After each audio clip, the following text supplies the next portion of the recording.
সকলকে বর্ষার বৃষ্টি ভেজা শুভেচ্ছা।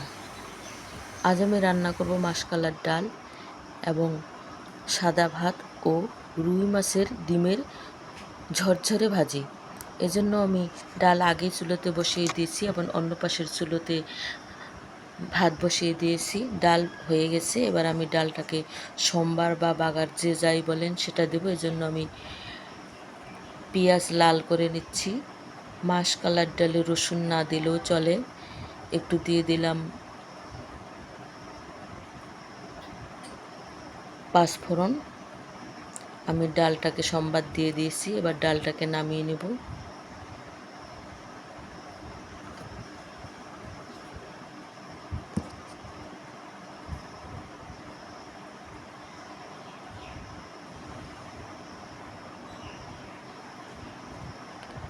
ডালটা আমি নামিয়ে নিয়েছি।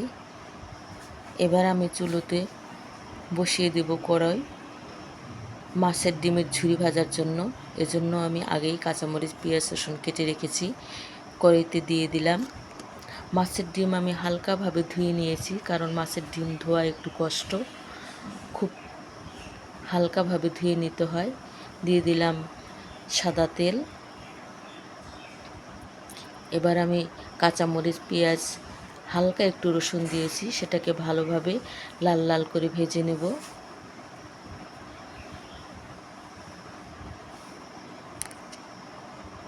সামান্য একটু পানি দিয়ে দিচ্ছি, কারণ অন্য মশলা দেব।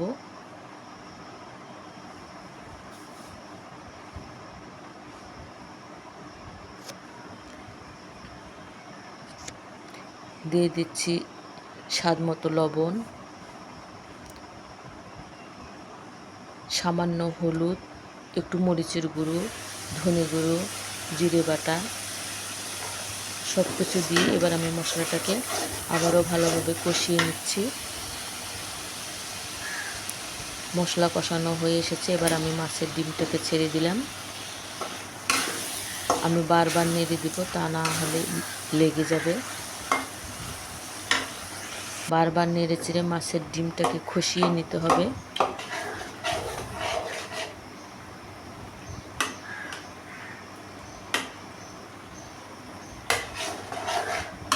এটাকে খুবই নাড়াচাড়া করতে হবে, তা না হলে লেগে যাবে বা পুড়ে যাবে।